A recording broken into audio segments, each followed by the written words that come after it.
Always just have to wait a little bit for the truth to start pouring out. Don't get excited yet, everyone. They said here in this article that companies risk billions in fines if they believe Trump's TikTok verbal promises report. This is from Raw Story, and it was just published 3 hours ago. President-elect Donald Trump took steps to restore TikTok that legal experts claim don't follow the law set out by Congress when they implemented a ban on the social media platform for national security reasons.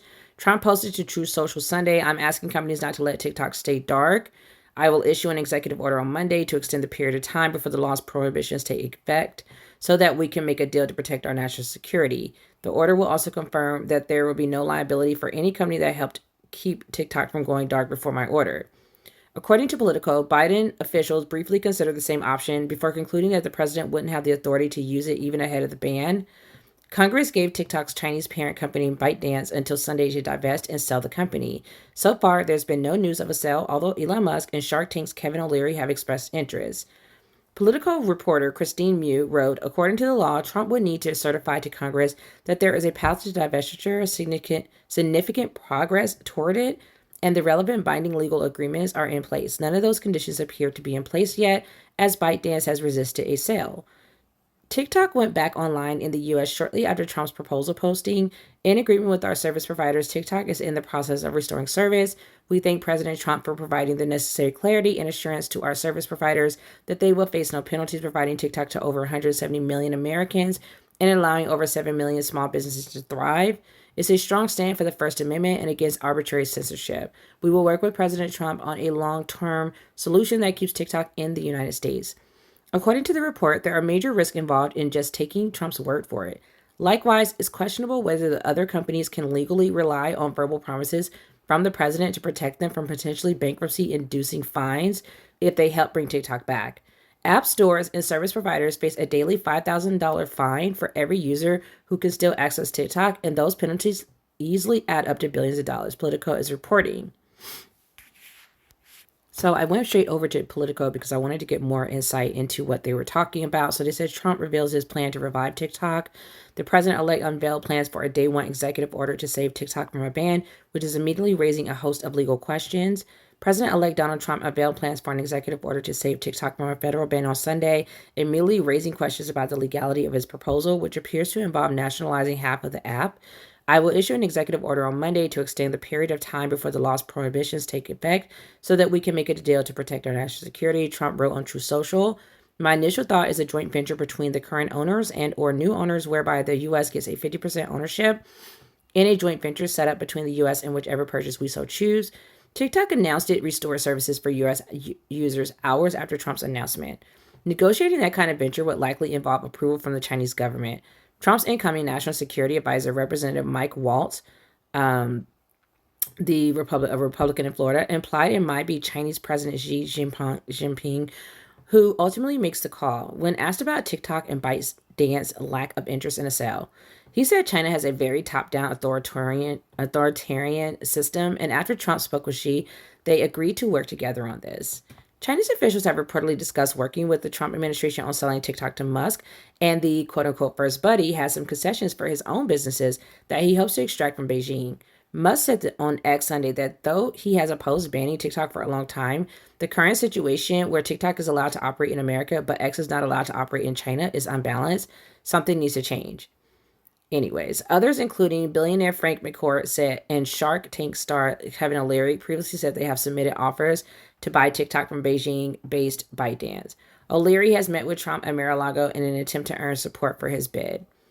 Trump also exerted pressure on the entire tech ecosystem that makes TikTok available to U.S. users, including App Store operators and service providers like Oracle, which host its servers.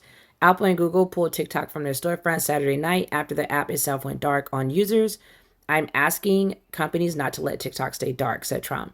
The order will also confirm that there will be no liability for any company that helped keep TikTok from going dark before my order. Trump's transition team did not immediately respond to a request for comment. Trump's team was talking directly to TikTok about ways to avert its shutdown ahead of the ban's Sunday deadline. He has landed on a combination of two possibilities. First, extending TikTok a 90-day reprieve from a provision in the law, and second, simply directing his attorney general to not enforce fines for companies that violate it. It's legally debatable if Trump can grant an extension now that the ban is in force. According to the law, Trump would need to certify to Congress that there is a path to divestiture, significant progress toward it, and the relevant binding legal agreements are in place. None of those conditions appear to be in place yet, as ByteDance has resisted a sale. GOP House Speaker Mike Johnson said on NBC Sunday morning that language must be followed to a T. The law is very precise, and the only way to extend that is if there is an actual deal in the works. But he didn't close the door on Trump making that happen and listed off Musk and O'Leary as potential new owners. President Trump is probably intrigued by all this, and he likes to make deals. Now that the law has taken effect, there's no legal basis for any kind of extension of its effective date. Senator Tom Cotton, Republican of Arkansas, chair of the Senate Select Committee on Intelligence and a staunch backer of the law, said in a statement with Senator Pete Ricketts, Republican in Nebraska, Senator Tom Cotton is extremely racist. Let me just throw that in there, but let me continue. So for TikTok to come back online in the future, so I guess live is open now because it just interrupted my video. So for TikTok to come back online in the future, ByteDance must agree to a sale. Walz acknowledged that the Trump team is looking into a great area. I know of at least one from Kevin O'Leary that's been delivered to ByteDance. The point is, what is a viable deal? He said the president needs the time with the Department of Justice to evaluate what viable means. We can't do that if the thing is completely dark. Biden officials briefly considered the same option before concluding that the president wouldn't have the authority to use it even ahead of the ban.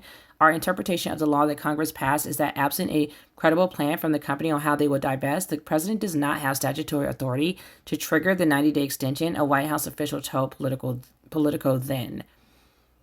I don't know why Biden just couldn't veto. Like, what's the point of the president if they can't really make any decisions? Like, Congress unanimously passed for TikTok to be banned, but then Biden, like, why even go to him to get signed if he has to just go along with whatever they do anyway? It doesn't make sense. I mean, where's the checks and balances and the balance of power? It's weird.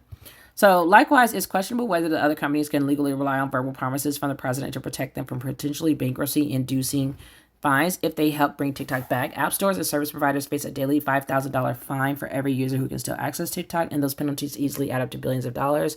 The Biden White House also repeatedly indicated to those companies that it would not punish them on the outgoing president's last day in office. But Apple said it decided to pull TikTok and other ByteDance-owned apps anyway because it's obligated to follow the laws and the jurisdictions where it operates. It doesn't sound like someone who's against America, and it seems like they're following our laws, so yeah. Senators Cotton and Ricketts applauded Amazon, Apple, Google, and Microsoft for following the law anyways, and they never follow the law, and encouraged other companies to do the same, the exact opposite of Trump's request after. And of course, they're all in cahoots. Amazon is Jeff Bezos, Apple is Tim Cook, Google is, I don't know, Microsoft is Bill Gates. They're all billionaire oligarchs who are working together to basically just be greedy and take more money, squeeze more money and labor, and just benefit from the American people while giving us nothing. So as if Trump should enforce the law on day one, Senate Majority Leader John Thune told Politico, I would think so on Friday after the Supreme Court ruled the provision is constitutional. The Supreme Court is full of shit. But anyway, so Trump's pick for Attorney General Pam Bondi notably refused to commit to enforcing the TikTok ban during her confirmation hearing, drawing the ire of Senator Richard Blumenthal, Democrat in Connecticut, who called her response unacceptable.